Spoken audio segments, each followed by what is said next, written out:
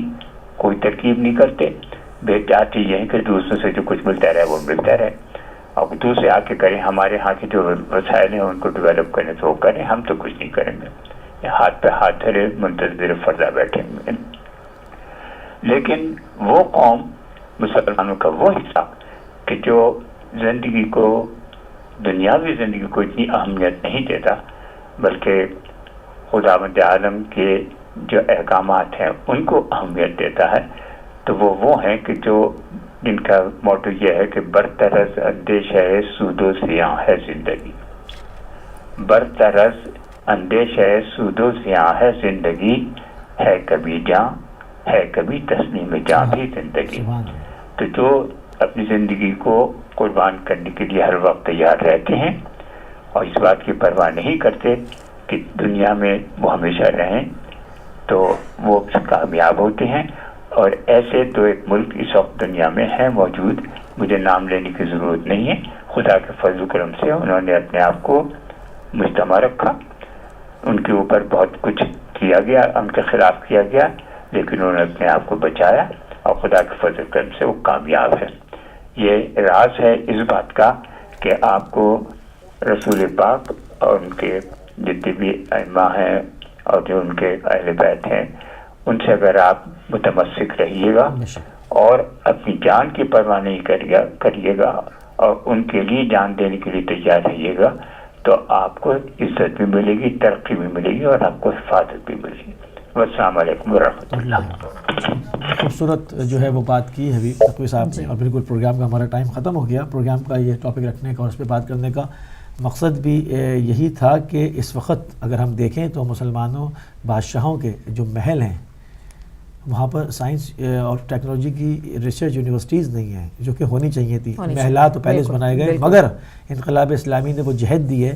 وہ پیغام دیا ہے، اور یہ پیغام عام ہو چکا ہے اور لوگوں کے اندر شعور آ چکا ہے کہ ہمیں ان محلات کی ضرورت نہیں ہے. سائنس اور ٹیکنالوجی کے ریسرچ انسٹیٹیوٹس کی ضرورت ہے، تعلیمی اداروں کی ضرورت ہے، اور ہم ہر اس قوت کا آگے بڑھ کے ہاتھ روکیں گے جو ہمارے اسکولز تباہ کرتے ہیں، جو ہمارے بچیوں کے مدرسے تباہ کرتے ہیں، جو ان کے تعلیمی اداروں کو تباہ کرتے ہیں. تو یہ ایک بہت بڑی ایک اویئرنیس ہے جو کہ اب پھیل رہی ہے. الحمدللہ لوگوں کے شعور میں بڑا اضافہ ہو گیا ہے اور یہ بڑا مثبت جو ہے وہ پیغام ہے، اور یہ بہت ہی بڑی ایک امید ہے ترقی کی جانب اسلام کے سفر کرنے کی. بالکل جی ناظرین، ہمارے پروگرام کا وقت اب ختم ہو چکا ہے. انشاءاللہ کل پھر آپ سے ملاقات ہوگی ایک نئے ٹاپک کے ساتھ اور ایک نئی گفتگو کے ساتھ. تب تک کے لیے اپنا اور اپنے دیگر ذہن والوں کا بہت سارا خیال رکھیے گا. اب ہمیں اجازت دیجیے. خدا حافظ.